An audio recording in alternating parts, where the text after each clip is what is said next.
Hey everyone, Jared Gaspy, your local real estate superhero here again doing another interview with some of the community leaders that we have here in Southern California. With me today is actually really cool because we have someone who's a big, advocate for health, especially right now in the weird times that we're in 2020. We actually have Dr. Anthony Ratkovic with us right now, or Dr. Tony as he goes by. Yep. And so, Tony, how are you doing? Good, man. Jared, thanks for having me on today, especially after a long weekend. Get these things rolling, get the week going. There you go. Well, I just appreciate you making time for us. I know you've been busy, and so it really means a lot that, people get a little bit of an idea of, what you've got going on and a little bit about how you're going out of your way in order to help some people, because I've noticed a lot like me, you do a lot of social media work. You do a lot of kind of showing people stories and kind of using your influence in the community to kind of go out of your way to help people, which I think I'm not alone in really appreciating. But I think a lot of it is when you help someone out, when you give them information that you would want someone to give you or your family member, it helps them to see you as, hey, this person is not just trying to sell his practice or his business or his service. He's trying to actually help us out in the sense where, hey, I'm going through this shoulder problem or neck problem or back problem. What can I do for on my own? And it's amazing, ironically, the more I give information out for free, the more people want to come in for it to see me do it live with them, walk through it with them. It gives them, I think, some rapport with the people in our community, obviously, Jared, our community, so they can see where to go to when you have a back problem, when you have a neck problem, when you have a real estate question. They can call or text message you, Jared, and go, hey, look, I'm thinking about this. And they don't feel like you're going to try to sell them right away. You're going, okay, I just want to help you out, and then it's going to come back to me tenfold no matter what. Maybe not today, not tomorrow, but in the near future probably will. Yeah. So let's backtrack just a little bit too. So for the five people, in the community that don't know who you are, tell us a little bit more about, you as a person, a little bit about what your story was. I know you've got your Euclid Chiropractic behind you, which I think you've been that for 15 years now? Well, actually 17 now, my friend. 17 here, 2 years beforehand. I've been practicing Upland ever since I practice, live, work out, eat, shop, sleep, and Upland every day. I don't leave, even though it's a small city, I don't really leave it, which is I'm very grateful I can do that. A lot of it is we built the practice up since 2005. I've been here. We've gone through the 2008 and 2009 recession, depression, if you want to call it that. We've gone through some cycles, obviously. In 2012-13, we started building up our social media because back then Yellow Pages went dead. Yellow Pages basically died. They become a doorstop.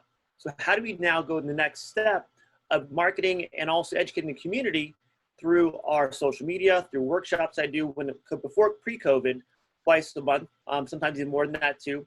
Bring interns in from the high school and colleges.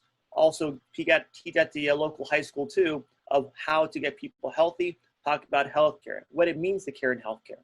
I have no problem being outside seminars too. My thing is marketing my reputation, myself, and then pushing it onto the business. If I can get people to understand that we're here to help you, we're healthcare practitioners. That's what chiropractors are, DOs, and also MDs. We promote that first. At that point, when they need a chiropractor, I said a second ago, it's not if, it's when you need a chiropractor. When you have a back problem, where are you going to go? And what are you going to do? And I want someone to go to a chiropractor first versus going to the ER or the emergency room and going, now here's my bunch of medications. What do I do with these? And actually fix the problem, hopefully, with a chiropractor, not just mask it through medications if possible, and other things people sometimes do. Yeah. So why do you think that is? Why do you think that there's such a weird hang up that some people have about going and seeing a chiropractor? Because chiropractors don't market themselves very well. We don't do TV commercials because they're way too expensive. Where a lot of them are single or partnerships like mine here with Dr. Weaver. And because of that, we don't either have the time, technology, or the funds for a pharmaceutical company to come in and promote chiropractic. That's ironic, right? Why would a pharmaceutical company promote chiropractic? We're not selling drugs. Drug companies do a very good job promoting medicine, promoting their medications, promoting surgeries, for even hospitals have millions of dollars to spend their endowment funds to promote themselves. Where sometimes it's like it's single or partnerships to where we're in and out every day. We're basically trying to make sure we promote within our patients that come in, they're our best referral source. So for us to not have the funding, we have to do things like social media to actually promote chiropractic, slowly build it up as a social norm to go to for back pain, neck pain, and headaches and nerve pain versus being pushed every day through social media even, but also through radio, through TV, and through other social media, and even paper too, to go to an MD. So we're kind of fighting that that financial, if you want to call it capital system, versus a mom and pop. And what we're doing is basically getting people to go, hey, I love chiropractic. Here's a review. Here's a testimonial. Here's a Yelp review, Google review. People to put those out, those people say that more when they go find somewhere, looking at those social medias instead. Yeah. Well, and you actually, I've noticed, have a very clever way of kind of going about promoting yourselves on social media, which I actually found really fascinating. And it's, you tell more stories. And so one thing that anyone who's friends with you will probably see pretty frequently is, you know, you have these posts where you're not the first person that you see on the camera, it's whoever you were helping. And it's them talking to you or to the camera, kind of telling, similar to how we started this, giving an idea of what their story was, what their situation was, and kind of how you fixed. What do you think about that makes it so impactful to tell a story rather than just give a review? Because they're not seeing my face the whole time, they're seeing someone they can associate with. That's why I put a review out every week. And you're breaking my secrets, Jared. Come on now. Don't tell everything, man. Come on now. Is a lot of it is people want to hear, okay, I've heard this doctor talk about how good they are, where I've seen articles by him too. What are other people saying? What is the general public in my area saying about this doctor, this business, this service? I don't care if the chiropractor, auto mechanic, an attorney, a car wash. What is someone else saying about this? That shows more genuine belief in that company versus them talking about just themselves. So I put those out every day, or I'm sorry, every once a week. I put those same stories on my Yelp page, our Google page, on our Facebook. So a lot of it is, it's not if when someone needs a chiropractor has back pain, it's when they have back pain, where are they going to go? By putting in their head, this is Johnny over here that looks and has some of the problems you had, that like attracts like, Jared, as you know, allows to associate that positive association. So you want to come in because Johnny had back pain, they had back pain, hence you want to go to this chiropractic office for back pain. Right. It's like Freudian subconscious propaganda. I don't know. Yeah, it's clever. I mean, it's something that you don't see a lot of people doing. And it's easily one of the things that caught my attention whenever we first started, you know, talking to each other a little bit more on social media was, I'm not just talking to you, I'm talking to everyone that you've helped in the past. And I think that's a big play in a lot of it. Well, a lot of it is being confident in what you do, to ask people for reviews, for a video review, for a testimonial, for a written review on Yelp or Google. Ask them and realize if you ask 10 people, maybe 3 will say yes. Mm-hmm. If you ask 10 people to leave a review, maybe 1 will leave a review. If you ask someone, I've asked someone in their face, I've seen for a long time as a patient, ask them for a video review. So they're like, you know what? And they ran out the room because they're that deathly scared to be on the camera. They're the ones climbing out the bathroom window whenever they're like, yeah, I'll be right there. I'm going to go to the bathroom quick. And then it's like 30 minutes later. What the heck's going on? You hear the car skidding out in the parking lot as exactly. they leave. You don't know, but you have to ask enough people. So at that point, there's enough people willing to talk about your practice. You find the right people too, you know? But realize when you're talking to someone and you think they're a good person to help promote your business, maybe they'll refer a friend. Maybe they'll refer a family member. When we put a video out there, you don't know how long the video is going to be out there for, how people are going to be affected by that video. So why not make the video and use that over and over again, promote your business either on YouTube, Google again, on Yelp, wherever it might be. People can see that day after day. Yeah. Well, and that's one thing too, is at the end of this, I'll ask you and I'll make sure that we leave it in the comments. It's just a way for people to be able to find you and find your information. One reason, even if it's not for chiropractic work, I think a lot of people might benefit from just seeing how you market for your chiropractic work too. But let's go into kind of another topic too that I think a lot of people will probably be curious about, and that's just 2020 being as crazy as it has been. In real estate, I can safely say that things are changing, you know, every day. And so it's been crazy. 2020's been weird with the COVID issues. It's been just strange. And I know that with everyone being in quarantine, that probably has to have some kind of effect on our health just in general. So I wanted to get your thoughts on how everything that's happened in 2020 has really had to play from your perspective and what you think are the pros and cons of all of that. A lot of it is, I think, and going back to my previous works I've done before too, with Family Foothill Shelter and people that are in distress, is when we're stressed, do we do more or do we do less when we're stressed? Most people do a lot less. They drop down big time. Okay. So when they're stressed, their mindset and their bodies, our human nature goes, if I'm stressed, if I do too much, it's going to cause pain. Let me do less to cause less pain. That's short-term thinking. That's let me go hide in the cave so that tiger here outside, that saber-toothed tiger, goes away eventually. Promise this eventually is not going away anytime soon. How do we adapt our bodies to this and now learn how to deal with this stress? And I did a podcast this week. I did a video with him about probably 2 months ago, Dr. Doug, the Samaritan Counseling Center. A lot when I picked his brain as a therapist is find ways to become resilient. Either find a coach, find a trainer, find a therapist to help you deal with what's inside your brain causing you to become stressed. And how do you adapt to that stressors to get over that, to make your body stronger mentally and physically? There's ways to go about that. We can talk about that in a minute. A lot of it is people have to realize what they're dealing with, what the reactions to the people around them, with elections coming up too. Are they over exaggerating their reactions, or are they under exaggerating where they're becoming more into a hole? And how do you help get out of that hole? That would make your body stronger and more confident, deal with this short term and long term. See, when you get out of this, now we can be more effective to deal with your situation. I also did a talk with Dr. Narima, and then Narima and Murphy, she actually talked about people that she see before pre-COVID as dealing with anxiety or depression were doing better than her new clients that had never dealt with this before. Who's already had systems in play, ways to deal with their stressors. So people now that they have stressors that they can't deal with routinely, now they have to build up new ones, new habits to deal with stressors. Yeah, it's kind of like the idea of if we only ever exercised, if we only ever did our work, if we only ever took care of ourselves when we felt good, then we're never going to really be able to get a good habit going, or we're never really going to take care of ourselves at all. And now we have to form new habits to deal with this stressor of being in quarantine, of not seeing your friends and family, of certain times not wanting to go out to gatherings for one, too, and what to do when you're in gatherings. Make sure you wear your mask all the time. So that stressor alone is how do you deal with that? You, not what the government's telling you, not what your friend's telling you, but how do you deal with it? Yeah.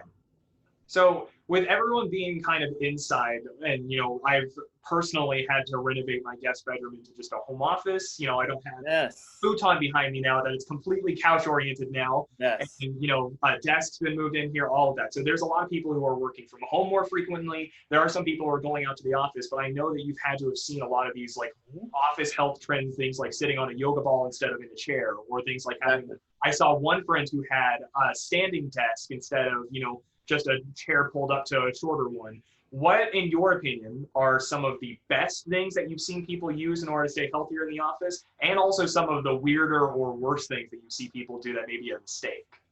I like the weird ones first. Yeah. Where they're using their kid's bedroom as their office, which there is no desk, there is no chair. They're on the kid's bed, bunk bed, for example, doing their work, kicking their kid out in the morning to the living rooms to get their work done. And it's just strange to me. We're going to Starbucks or doing things that are outside of ordinary, of working on their couch or their bed, and they're slouched over so far forward, it's almost a yoga position because it feels like they're so, it's like, I don't know what kind of position you would call it, the C shape. I don't know what you would call it.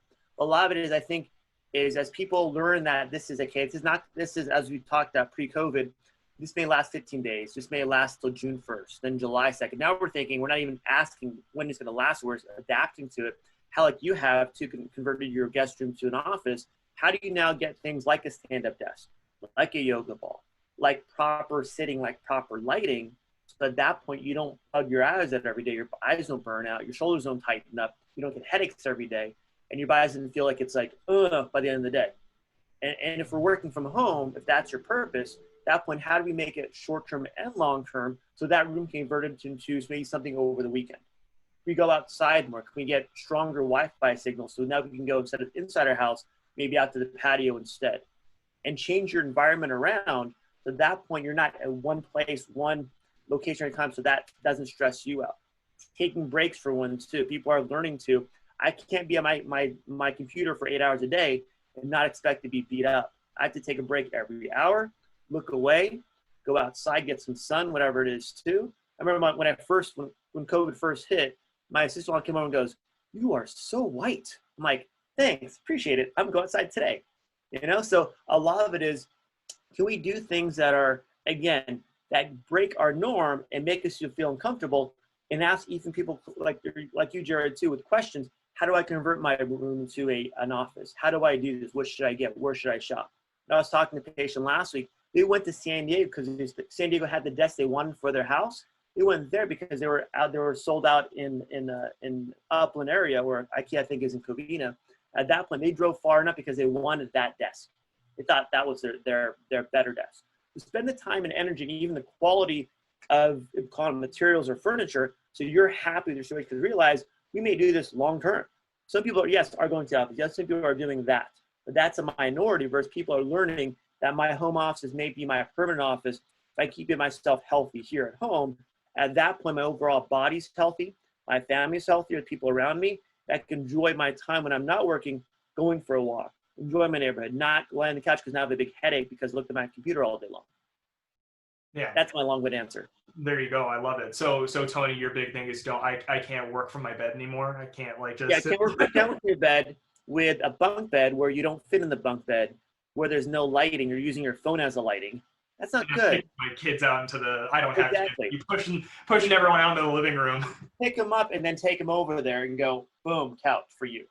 So that's a good question though too. Is we kind of touched on it, but I'd love to go a little bit more on this as far as converting someone's guest bedroom, or if they don't have an additional bedroom, how do you recommend that we make something like our home more adequate both for our health, our productivity, and just our family life in general, versus something like getting little Tina out of her bedroom so you can hang out on the bunk bed?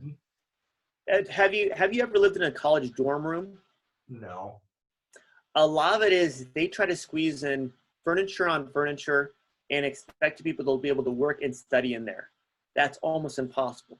But can you convert a part of your living room, just a part of your living room, and where you can push things over and section off, even with something that visually deters people from going there and gives you some space? And everyone's different, right? I don't need a lot of space. I could live in probably a 4x4 room if I wanted to. Some people want a lot of space. It's where your comfort level is. So to figure out what your comfort level is, have enough lighting in that space, maybe a window if possible. That would get natural light in that area. But realize whatever space I have, can I cut that in half somehow, or even a quarter, and go, this is my space. Some people convert people convert their garage into a room, correct? People have done that before. Have you seen it as a realtor? Like, what the heck is this? It's a room. How do you convert part of a room into another room? That when you're comfortable, you can get, if you want to call it quiet time in there. Not only is space also important, but also sound. Can you get that sound to dissipate in that room? Putting a curtain up, putting up something, even a blanket too, so you have space for yourself. Remember the people living in New York, right? In New York during pre-COVID times, my nephew's living in New York near the stock exchange area, and he's living with 6 guys and living in a one, if I'll call it a one big room that was sectioned off based on the way you made your bed, how you position your bed, your desk, and your wardrobe. So they section off that way. You can do an outbuild in your own house to make that possible, as you know, as a realtor. Yeah, it's one of those, have a place for everything and everything in its place. Well, it's like if you go to IKEA, right? Like back to IKEA again, you see how they section off these little rooms. Like, oh, this is a whole new room. No, it's not. It's a room that's been boarded off, outbuilded out, so it looks like a different room. Yeah. So that's a good way of kind of looking at it too. So you think it's a good idea to kind of have a consistent space though, in order to be able to perform, to be able to say, this is where I'm going to be for work, and build upon that with healthier kind of ways of making sure, like you said, have good lighting, have it be consistent, even if you have to go out of your way in order to go get the desk that will help you the best.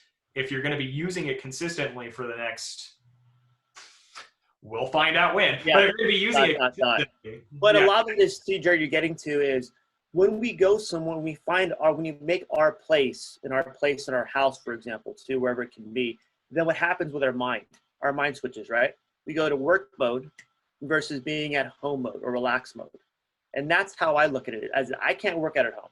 I work at home like, work at home, man, nothing really gets done. I go to a gym, my mind switches to where now I know I'm at the gym. Now I know to get my work done and get the heck out of here. I go to work.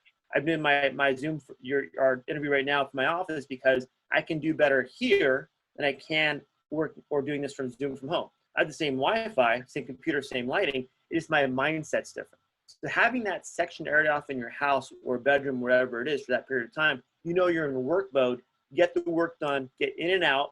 At that point, go enjoy your family, your friends, go for a walk, go do something that's more fun.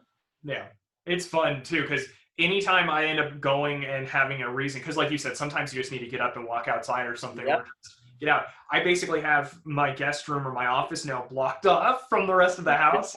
And so Perfect. I periodically, like, I'll go out, and it's gotten to the point where my wife expects it, because it's just me popping out and going like, hey, how's it going? I Yep. need some kind of human interaction outside of this room for a second. And it's like two minutes, and then I'll walk back in, and then just that alone kind of helps. Yes, it does.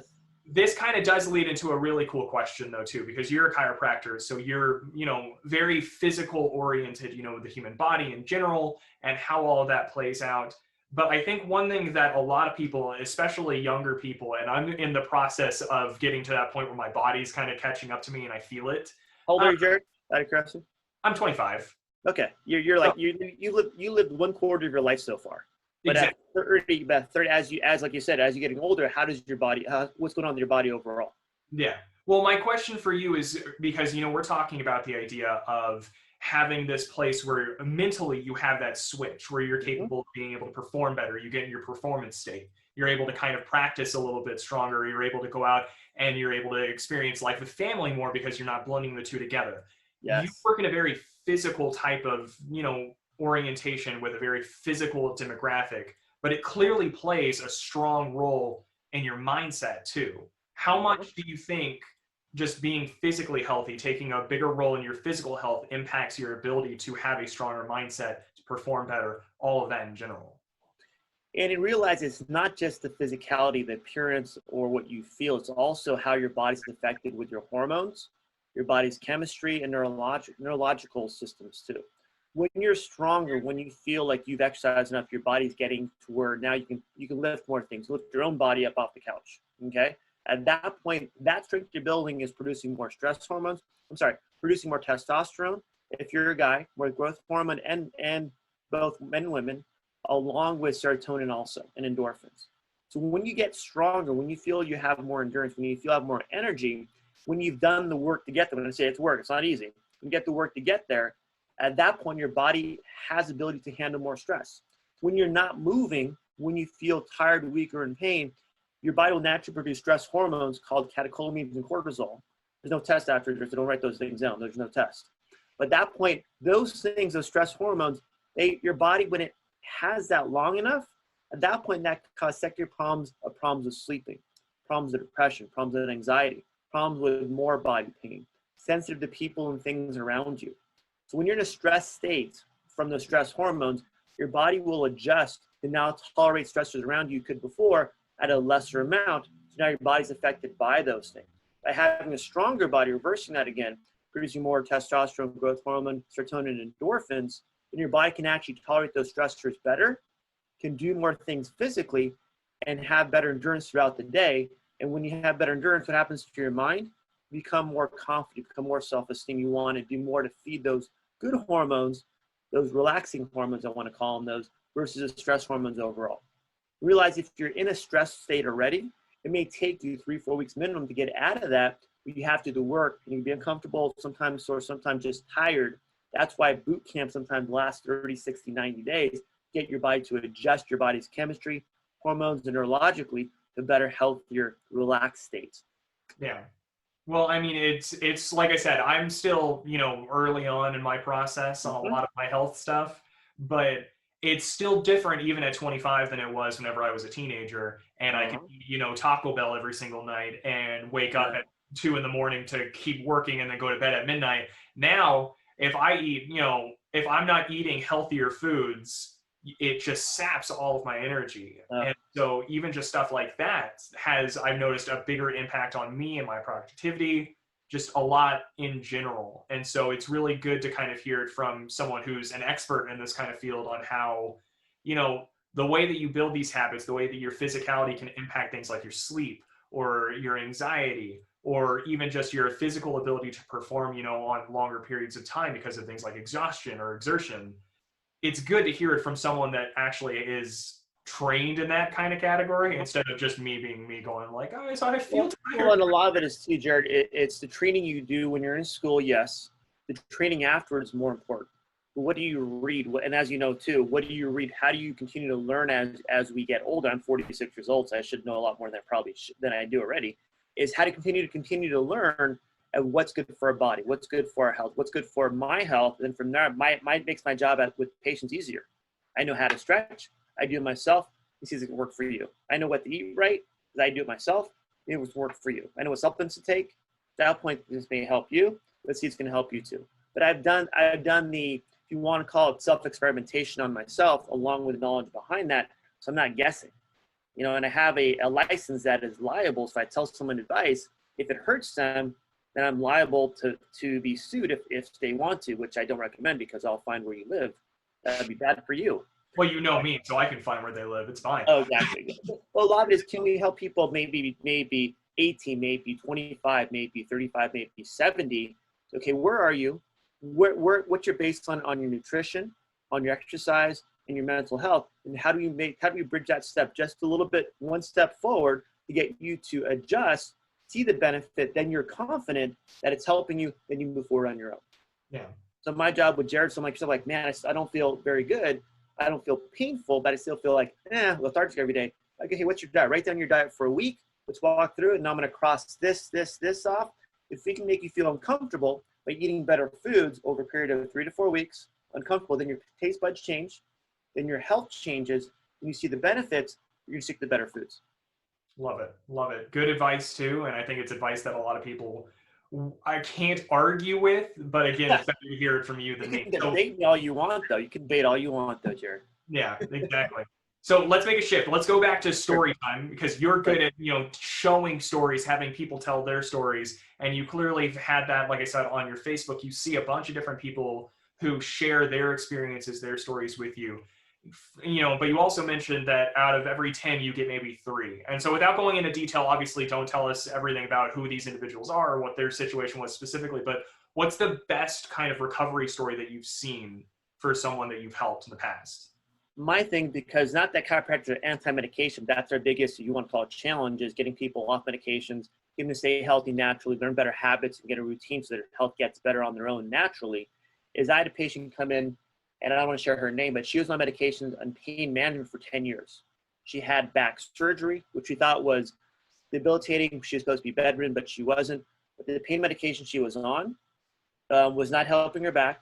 It was forcing her to stay home every day. She didn't want to go in public. She was in depression, anxiety, switching back basically every day for the last 10 years. When I saw her, her pain management doctor had closed his doors, so she would find someone else. She said, I'm going to try a chiropractor. I walked through with her, and over a period of about 2 months, she was not taking medications at all, off medications, now walking with her daughter, going out in public, first time in a long time. Now her anxiety and depression was at a low, all-time low for her, and she was more positive. She saw the future as she did not want to commit suicide. She thought there was a future for her and her family. She went to Vegas with her family, that in these big groups, this again pre-COVID. So this is with groups of people for the whole weekend. She had a blast with her family. Her family had never seen her like this. I thought it was a twin sister that came out of the woodwork. But that story for me was, can we help people by putting things out on Facebook, on Yelp, on Google, that they can find us even accidentally, you can change their whole life for the rest of her life. Yeah. She was, I want to say, about 40 years old. In the next 60 years of her life, be happier, higher quality of life. At that point, for me, that I could quit tomorrow, that'd be my best story out there. Yeah. Well, I think you were talking about with, my age too, it's never too late to try to make the rest of your life better. And, just like with 25, that means that, I'm a quarter of my way through your life. Even if you're 50 or going 60 and you're getting ready to retire, you still have half of your life ahead of you. And so I dealt with someone who was in his early 20s, chronic back pain, moved from up north down south here, had not spent one day without pain for about 3 months.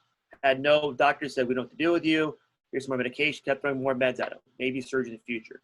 I treated him for about 2 weeks. He went to his brother's, what's it called, bachelor party, which basically they had combined with the bachelorette too down in Mexico, rode horses, went swimming, had fun, no medications. He's like, how does this thing work?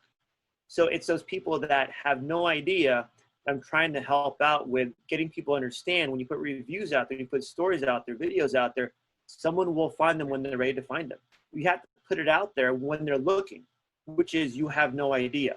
I'm not a fortune teller. So you put it out there every week, that gives them a chance to get some help that you need for them. Me you. I had someone I'd put a video out there, and it was an adjustment video, so it's kind of a funny and famous video. He messaged me on Facebook, hey, can you help me with this? I said, yeah, sure. When do you want to come in? I can't because I'm in India right now. Okay, so how do I help you from Upland to India? Here's some information, here's some videos, here's some things you can start doing. Find a chiropractor if you can for this. So getting them to be interested into something different than medications and surgery and even physical therapy sometimes not helping them, so they get a different chance to get healthier, improve their quality of life, Jared. That's the plan. Yeah, that's honestly, that's good too. It's great to hear, you know, some of the stories where it'd be easy to just accept that that was your way of living at that point. Yes. But it didn't have to be. Well, you're being lied to. This is all you can do. This is all you got. I'm like, that's BS in the sense there's never been told, hey, maybe try this, maybe try this, maybe try this. Doctors and even chiropractors are the worst to where we never want to say, I don't know. Yeah. So the lot of thing is, can we be humble enough to go, hey, look, I'm not helping you. Let's try you over here and see if it can help you. Sometimes my best reviews are the ones that I refer out because they need back surgery, because they have a bad disc problem in the back causing severe pain that I can't help right now. Can I get them some help either way, thinking of them as someone I like in my family versus someone I don't like? A lot of chiropractors, even in healthcare too, can you just care for people? You treat them as you would someone that you actually want to get better, no matter what it is. I'm a specialist. Yes, I'm a specialist. I'm going to tell you, hey, look, I'd rather you see someone to help you than stay here all the whole time and not getting help at all. Yeah. I think that's being more honest with your patients, with your customers, with your clients, than it is trying to keep pushing them, and that's not working for them. Yeah. Well, I mean, that shows a lot with you too, just in general, because you can see that you do a lot of different events. I've seen you do charity events in the past. That's actually a good story that I want to go into as well. Is, you know, obviously this is all back pre-COVID, but like even like with your 2010, like what was it, the April mud run, where your photos were just you just completely covered in mud. You were like, I got it in my eyes, my teeth, it gave me pink eye, all of this. Like you go to a bunch of different events, even if it's hyper relative to what you do or not. And so going, you know, into a slightly different kind of story, just because, you know, you are almost just as much a marketing guru as you are a chiropractic expert. You know, what's some of the most interesting events that you've gone to, and are they specific to your field, or was it you helping someone else with theirs? Well, going back to the sporting events too, I've done marathons, triathlons, Mount Baldwin Run the Top, which is supposed to be this weekend because of COVID, they closed it down, even the fire, so we closed it down. A lot of it is, if you say you're a healthcare practitioner, do you practice health? Do you walk the walk? And by me posting videos of walking my dog, throwing the ball with my dog on the weekends, of going up here in Claremont and hiking Potato Mountain and doing things like that, that's giving, hopefully my job is not to say, hey, this is me. It's inspiring you to do something different for you to get yourself healthy. Can you do a little bit more? Because I've already done it, and can I help you get there? At that point, can I again inspire you to go? Maybe I won't do Run the Top because I'll kill myself.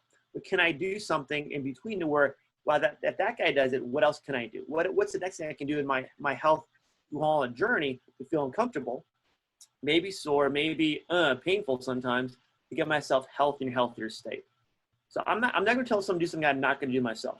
Can I do it? Probably. If I can't, can I find a way to do or get around there? But my job is to stay healthy myself. I mean, chiropractic notorious to where, even though we talk about health as chiropractors, even healthcare practitioners in general, we're the last ones to take care of our own health initially. I've gone to seminars where chiropractors having back pain, shoulder pain, wrist pain. What are you doing? No, people don't work out enough to stay strong. And that's my biggest thing is, can we stay strong enough to get there? At that point, we can be the example for people around us. Did that's your question, or did I go in and off? You answered it a little, and then we kind of kept going, which I'm totally okay with, because sometimes just hearing your mind at work is a fascinating thing to do, because it just sounds like, you know, the core value of it comes a lot from the idea of you living the life that you're teaching other people to live. Yeah. And my thing is, yes, I'm 45, 46 now. I may never do a marathon again. I may never do a triathlon again. I may never do the Mount Baldwin Run again. But can I do things at 45 that most people aren't even trying, to be the, hey, maybe if he's done it, what else can I do? And if someone who's 76, I've heard people of doing still triathlons, marathons at old ages, but they're my inspiration to go, how do you do that? How do you get there? And I pick their brain of what's the mindset. Because when you work out, when you do something, the rest of your day feels better. You produce endorphin, serotonin, where now your body feels better, feels lighter. Can we get that in a small sense every day by doing something every day? Maybe just doing a yoga class, maybe doing a breathing exercise. I've done talks with Chrissy Jones, for example. She's a big proponent for me to breathe deeper, breathe longer, and relax your body that way.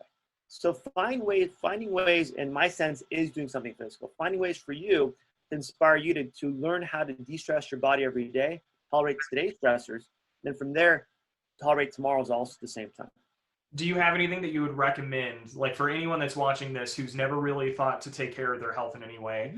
What's something that you would recommend is a good takeaway as far as easy enough to do but has a big enough impact to just start now? Don't wait until, if you feel better. Like, what's something that you would recommend someone watching this say, you can do this tonight or you can do this in the morning, but do it and it'll help you as you kind of progress and you can start doing more later?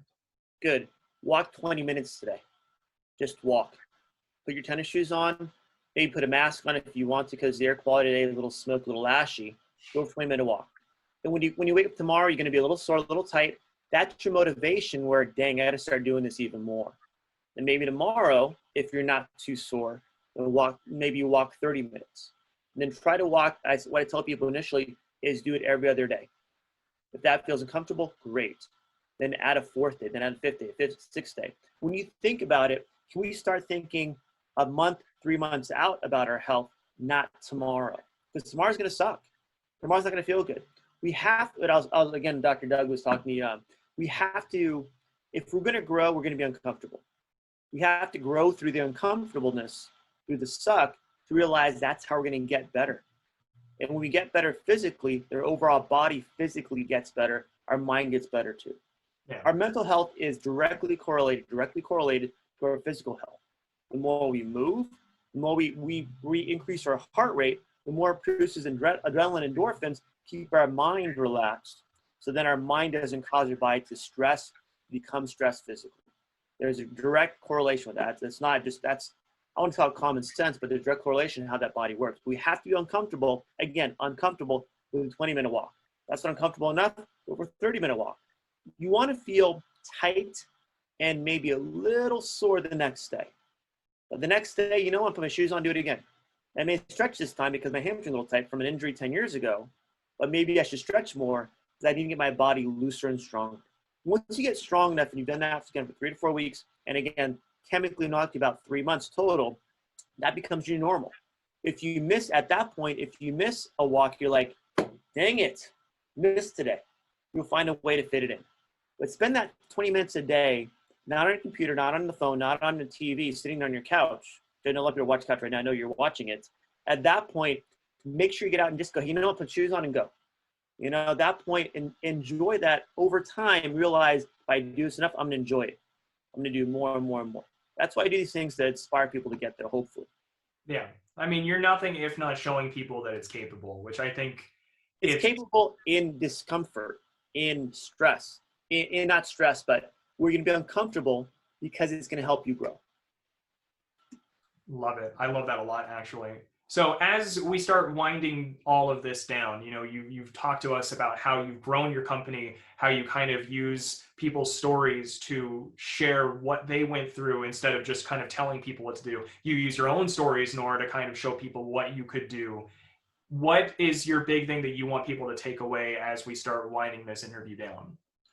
Can we start a routine, a physical routine? When I say physical, yes, breathing's included. Yes, yoga's included too. But a routine with yourself and, if possible, someone that you can trust that'll help you keep you motivated.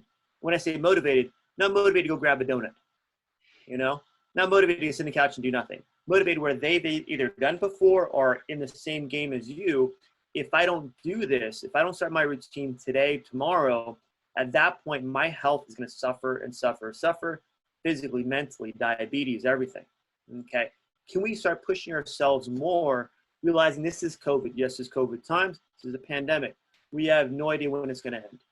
Okay. Wherever you are, can we build up a routine over time where we do 3 days a week, 4 days a week, 5 days a week, 7 days a week, where we feel we're doing something to get our body to move, get our blood pressure up enough with that movement, keep our body internally healthy, and regain your health.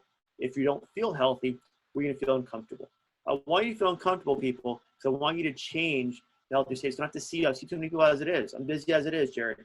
I can't see any more people. I want them to stay healthy so they don't have to see me. All right? Yeah, love it. So I don't know how many of these you've watched, but there's going to be one last question that I ask you. And I always try to make my last question something stupid. So just be ready for it. So God. my question for you, and I've asked weirder ones and I've asked probably a little bit more normal ones, but if you could pick any specific food that you think represents you and your business the most accurately, what food would you say represents you and why? Good question, Jared. I want to say carrots. Why did I know it was going to be carrots? Carrots. They're sweet, but you got to eat them, and they're good for you. They help your eyes because we're on the computer the whole time, right? To help our vision, okay? But they do go bad if you don't eat them enough, meaning that your health can deteriorate over time if you don't do it enough too. Okay. That's all I got. That was off. We didn't practice this, Jerry. This came off the top of my head. There you go. I love it. So Dr. Tony, tell everyone, where they can find you. We'll make sure that we put this stuff in the comments and the descriptions on everywhere that we kind of upload this. But for everyone watching, what's the best way to reach out to you? What's the best way to get a hold of you in order to get help?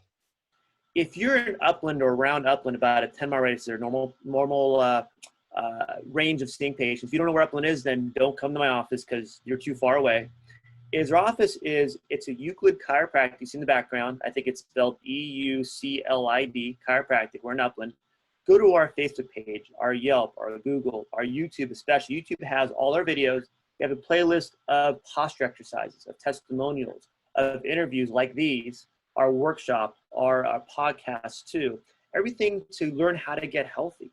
A lot of it is, don't see me if you're married, but find a chiropractor that does that, educates their patients to realize that they're there for you, not lie down, me adjust you and get you out of here. How do I know I'm going somewhere where it's worth it to me to teach about your health, your well-being, not just about their back and neck?